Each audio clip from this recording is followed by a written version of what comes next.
Assalamualaikum warahmatullahi wabarakatuh. Perkenalkan, nama saya Hadijah Aliaris Kamalinda dari kelas Manajemen 25A dengan NPM 254111149.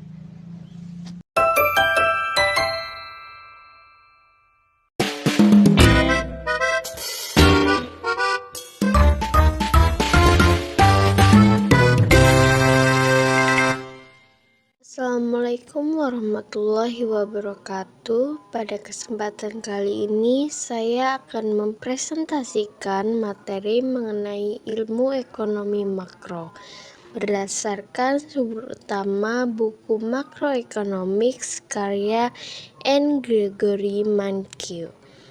Ekonomi makro merupakan salah satu cabang ilmu ekonomi yang mempelajari kondisi perekonomian secara keseluruhan seperti pertumbuhan ekonomi, inflasi, pengangguran, dan kebijakan pemerintah dalam menjaga stabilitas ekonomi.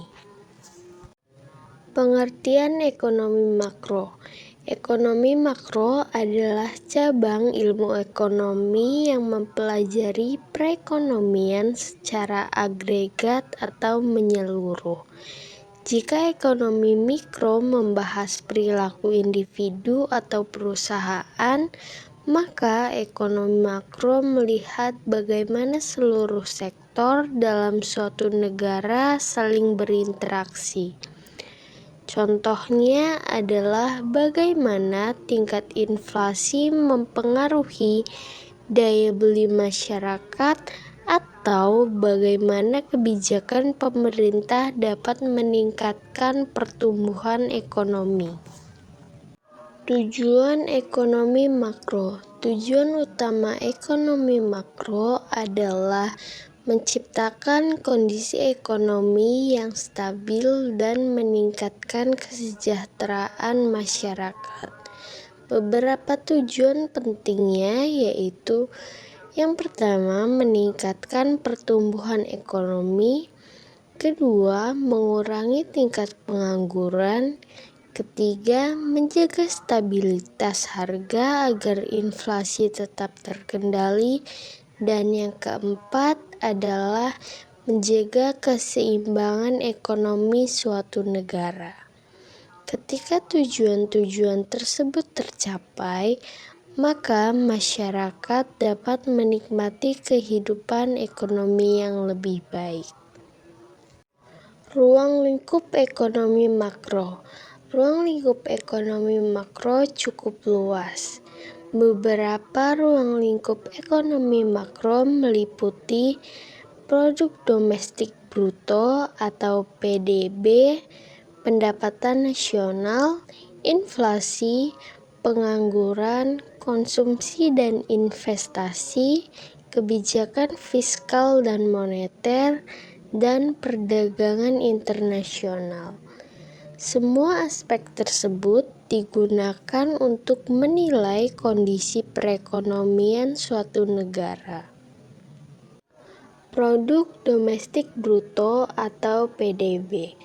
PDB adalah nilai pasar seluruh barang dan jasa akhir yang diproduksi dalam suatu negara selama periode tertentu, biasanya dengan periode 1 tahun.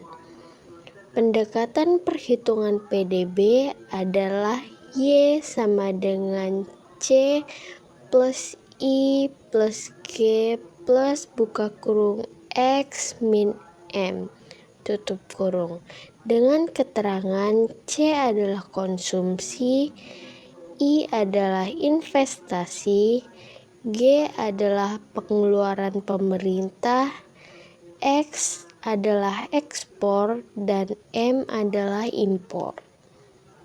Produk domestik bruto digunakan sebagai indikator utama untuk mengukur kinerja perekonomian suatu negara.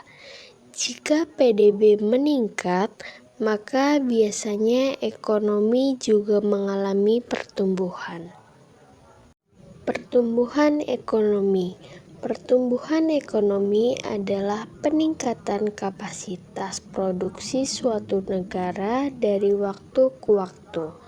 Pertumbuhan ekonomi menunjukkan peningkatan kemampuan suatu negara dalam menghasilkan barang dan jasa. Selain itu, pertumbuhan ekonomi juga dipengaruhi oleh beberapa faktor. Yang pertama yaitu sumber daya alam, kedua sumber daya manusia, ketiga modal, dan yang keempat adalah teknologi. Selanjutnya adalah dampak pertumbuhan ekonomi. Yang pertama yaitu meningkatkan pendapatan masyarakat, yang kedua membuka lapangan kerja, dan yang ketiga meningkatkan kesejahteraan. Selanjutnya adalah inflasi. Inflasi adalah kenaikan harga barang dan jasa secara umum dan terus-menerus. Berikut adalah jenis-jenis inflasi. Yang pertama yaitu inflasi ringan, kedua inflasi sedang, ketiga inflasi berat, dan yang keempat hiperinflasi. Adapun penyebab inflasi, yang pertama adalah demand pull inflation, yaitu ketika permintaan masyarakat meningkat lebih cepat daripada kemampuan produksi. Dan yang kedua adalah cost plus inflation, yaitu ketika biaya produksi meningkat sehingga harga barang ikut naik. Dan dampaknya adalah menurunkan daya beli masyarakat dan menimbulkan ketidakpastian ekonomi. Pengangguran adalah kondisi ketika seseorang yang termasuk angkatan kerja tidak memiliki pengangguran. Jenis-jenis pengangguran ada 4, yaitu friksional, struktural, siklis, dan musiman. Dampak dari pengangguran sendiri adalah yang pertama menurunkan pendapatan masyarakat, kedua meningkatkan kemiskinan, dan yang ketiga menghambat pertumbuhan ekonomi. Pengangguran yang tinggi dapat menyebabkan menurunnya pendapatan masyarakat dan menghambat pertumbuhan ekonomi suatu negara. Selanjutnya adalah kebijakan fiskal. Kebijakan fiskal adalah kebijakan pemerintah yang berkaitan dengan penerimaan dan pengeluaran suatu negara.